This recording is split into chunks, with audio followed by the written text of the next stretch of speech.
Ассалаумағалейкум құрметті көрермендер, Салауат марафонының бас жүлдесін жеңіп алған және онымен қоса рухани кешіміздің барабан айландыру арқылы екінші умраны жеңіп алған қарындасымыз әлеуметтік желілерде таралып кетті және әркім әртүрлі пікір қалдырып жатыр. Соны білу және нақтылау үшін сіздердің алдарыңызға сұхбаттасуға шақырып отырмыз. Ассалаумағалейкум, сіздермен таныса өтсек. Уағалейкум ассалам, менің есімім Мұрат болады, осы кісінің жолдасы боламын. Уағалейкум ассалам, есімім Гаухар болады. Танысқаныма қуаныштымын. Салауат жарысындағы қатысудағы мақсаттарыңызды айтып өтсеңіздер. Жалпы салауат жарысына қатысудағы нақты мақсат жан мен рух тыныштығын табу мен сөніп қалған үміт сәулесін жалғау болды. Машалла. Салауат айтып жүріп, 19 күнде болған өзгерістер соны бөлісе кетсеңіз. Жалпы осы салауат жарысына қатысудағы 19 күннің ішінде менде үлкен өзгерістер орын алды. Ол бірі рухани жағынан болса, бірі денсаулық жағынан болды. Рухани жағынан ең бірінші айта кетер нәрсе ол уақыттың қадірін, уақытымның берекесі кіруі, және де денсаулық жағынан менде осы Шымкент қаласында нақты 100% рак деген, яғни жатыр мойнындағы 100% рак ауруы деген диагноз қойылған болатын. Шымкент қаласында белгілі бір себептерін жасап, дәрілердің барлығын қолданып, емдік шаралардың барлығын жасадым. Сонда да ешқандай нәтижемді көрмегендіктен менде үміт барлығы тоқтады, үмітім сөнді, болашаққа деген алға қарай жылжу болмады. Сондықтан сол үмітім сөнген сәттен бастап менде интернет желісінен Карим Қазақстанның жарнамасын көріп қалдым.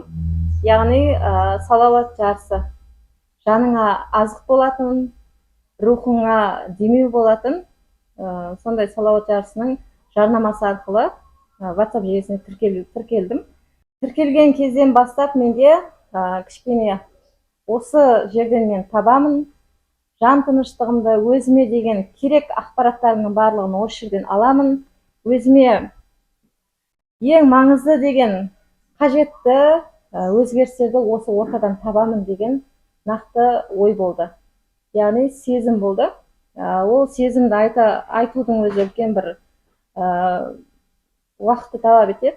Екіншіден, осы салауат жарысына қатысу барысында мен Алматы қаласына тағы да бір мүмкіндік көрейін деген мақсатпен қайтадан диагнозымды нақты анықтап берсін, мүмкін тағы да жақсы болып кетер деген үмітпен қайта анализ тапсырып көрдім. Сол тапсыру барысында тапсырып жібердім. Сол аралықта салауат жарысына қатысып ары қарай жалғастыра бердім. Салауатымды айту арқылы ең бірінші тапқаным жүрек тыныштығы, жанымның тыныштығы, ешқандай ауруымды ойламауым, қандай да бір себептерінің барлығын көрсем де, ол өзгерістердің барлығы жайлап алдыға қарай жылжи берді. Менде барлық нәрсе жаңа күйге өзгеріс тапты. Солай осы 19 күннің ішінде ең соңғы екінші кезеңнің 7-8 күн аралығында менде Алматы қаласынан диагнозың нақты жауабы келеді. Ешқандай да рак ауруы жоқ деген. Яғни оның белгісі осы салауатымның тоқтамай, үздіксіз күнімді де, түнімді де осы салауатқа арнауым болды. Екіншіден, осы жердегі Карим Қазақстанның ұйымдастырушыларының себебі де болды. Өйткені нақты қадағалаумен, нақты алдыға жылжуыма мотивация беруі үлкен демеу болды. Яғни сөніп қалған, тоқтап қалған, сөніп тұрған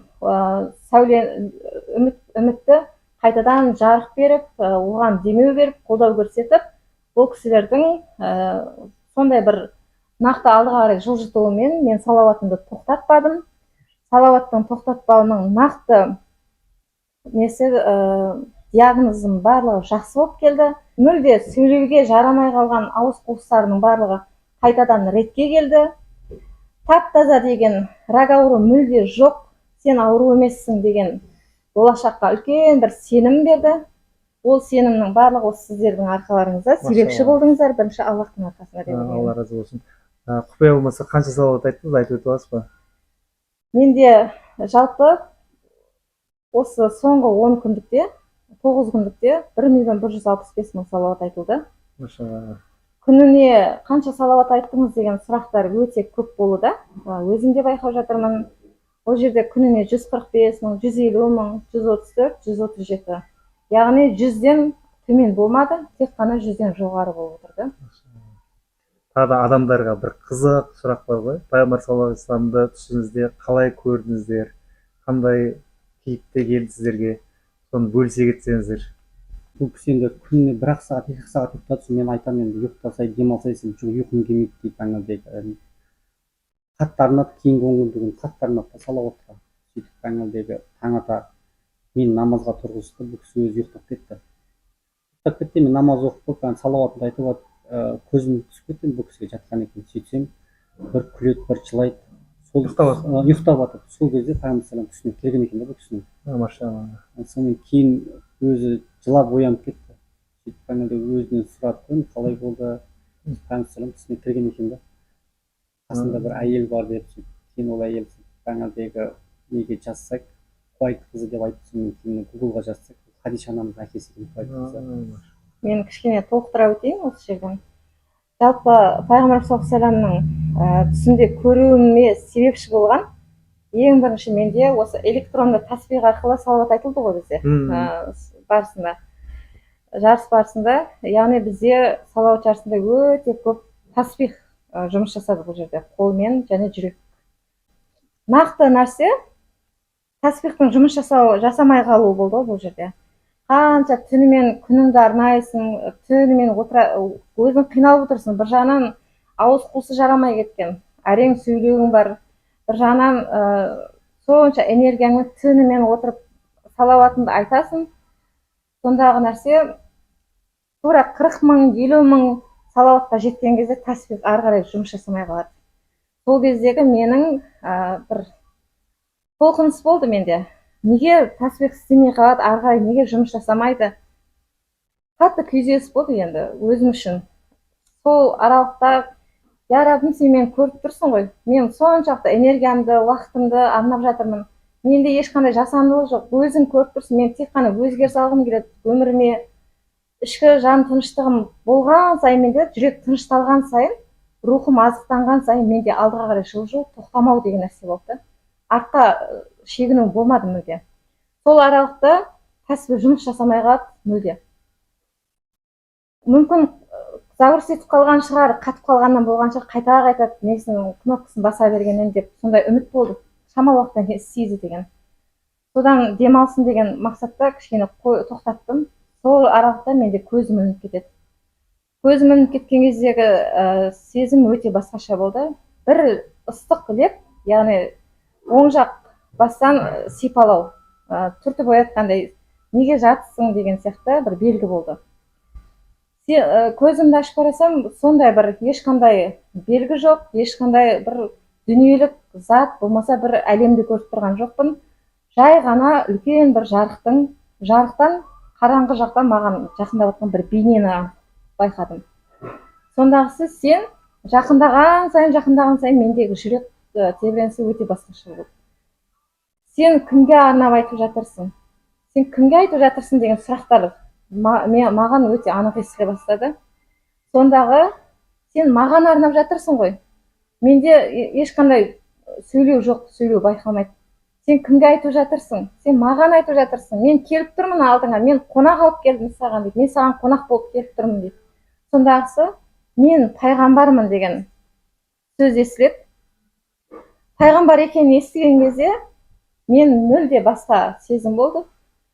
Расымен де ол адам менің алдымда тұр ма деген, маған қонаққа келді ма деген ой болды. Басқа ешқандай, жанында қонағы бар. Ол қонақ ер екенін, әйел екенін мен аңғармадым. Өте бір анық көре де алмадым. Пайғамбарымыз саллаллаху алейхи вассаламның жүзі өте нұрлы, ірі денелі, шаштарының ортасы ашылған, құлақ тұсынан келеді. Сондай бір көзі де үлкен, сақалы қалың түсті, өте қалың сақалы. Ана сақалдан сағым келеді, бейнесіне ғашық болғаным соншалықты. Мен мүлде ойлаған жоқпын, Пайғамбар саллаллаху алейхи вассалам менің алдыма менің түсіме келеді деп, енеді деп ойлаған жоқпын мүлде. Өте бір қуанышты сезім бұл нәрсе. Сондағысы тоқтатпа деген 3 рет қайталау болды. Сен барлық тосқауылдан өттің, енді тоқтатпа деген. Осы нәрсе өсиет болып келді мен үшін. Тоқтату ары қарай жоқ, алды тек қана. Пайғамбар саллаллаху алейхи вассаламның бейнесі деп, көп адам бейнесі қандай болды деген сұрақтар қояды. Мен қатты ғашық болғаным соншалықты бейнесін айтуға қызғанам. Өте қатты үлкен бір керемет сезім болды. Менен алыстаған сайын менің жүрегім ол кісіден айырылғысы келмей тұрды. Мен жоғалтқым келмей тұрды ол кісіні. Жанындағы әйел адам, ер адам анықтағым келді ол кісінің кім екенін. Бірақ жанында қонағыммен бірге келдім деген кезде, қонағы менің осы саусағымдағы істелінбей қалған, жұмыс істелмей қалған тәспихті шешкен кезде, қолымнан ұстаған кезде мен ол адамның әйел адам екенін сезіндім. Ондай қолды мен бұл өмірде мен сезініп көрмедім негізі.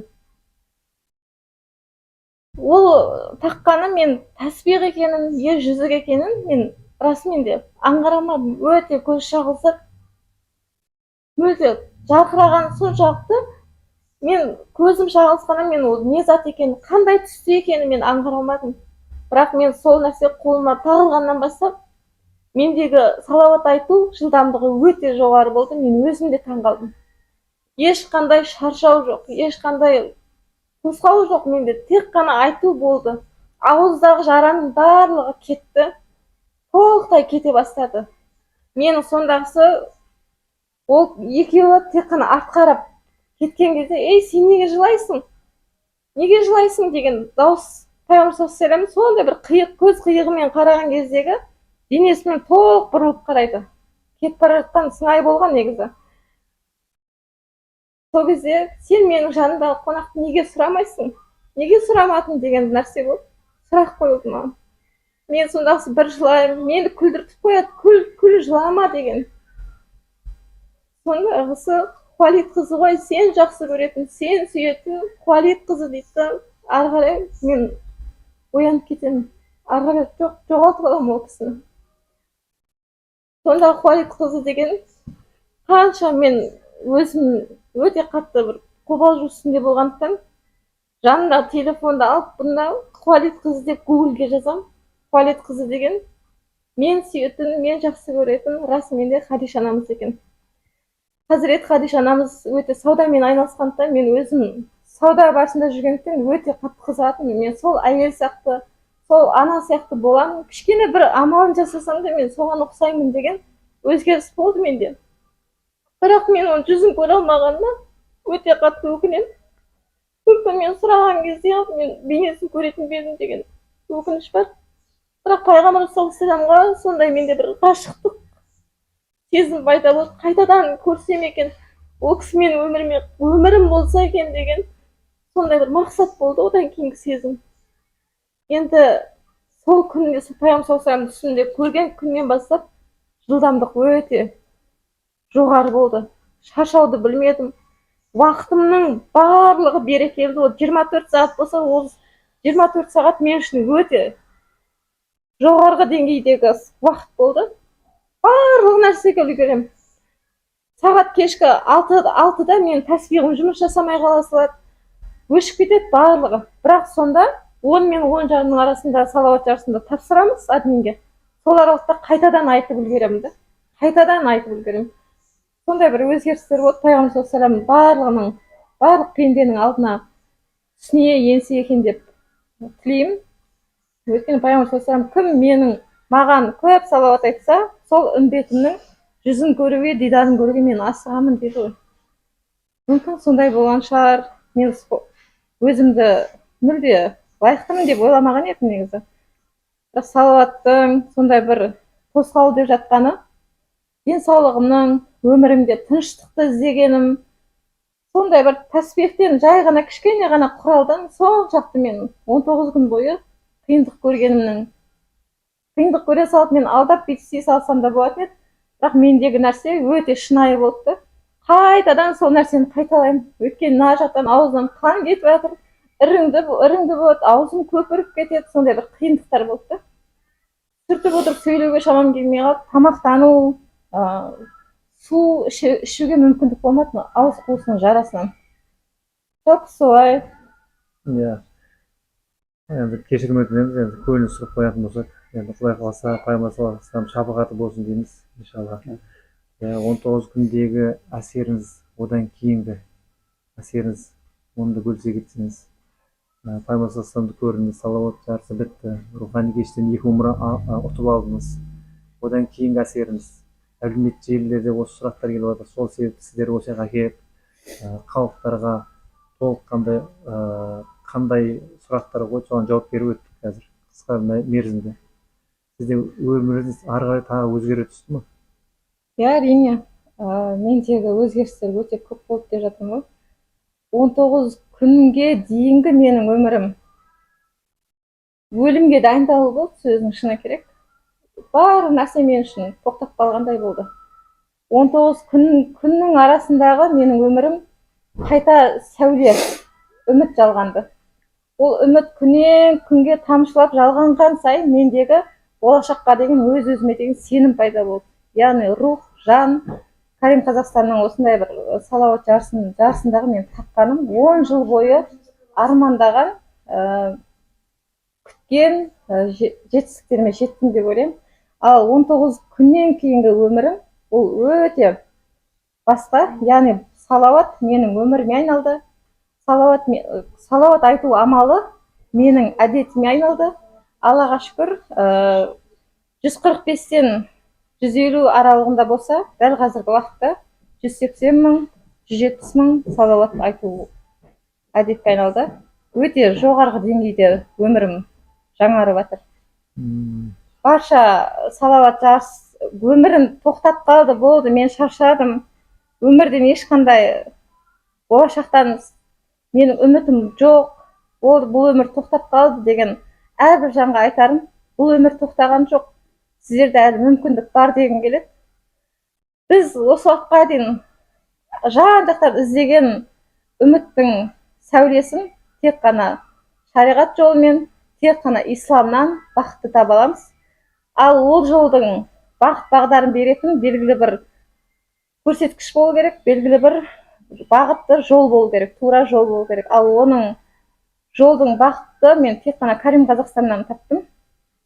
Жан тыныш, 10 жыл бойы жан-жақтан іздеген ішкі жан тыныштығын 180 градусқа өзгеру деп айтады ғой. 180 градусқа емес, сол 360 градустан да жоғарғы деңгейде өзгерісті мен өзімнен 10 жыл бойы күткен өзгерісті мен осы салауат жарысында 19 күннің ішінде таптым. Жай ғана 10 жыл уақытым босқа кетті, 19 күннің ішінде мен үлкен жетістіктерге жеттім. Ал 19 күннен кейінгі өмірім өте басқаша, өте керемет. Аллаға саншы шүкір деймін. Сіздерге Алла разы болсын деймін. Әмин, әмин. Жай ғана тек қана менің үмітім сөніп қалған жоқ. Қаншама адамның үміті сөніп жатыр, қаншама адам қиналып жатыр, қаншама адам шаршап жүр, өзгергісі келеді, бірақ жолын таппайды. Соған сіздер тағы да себепші болсаңыздар деймін.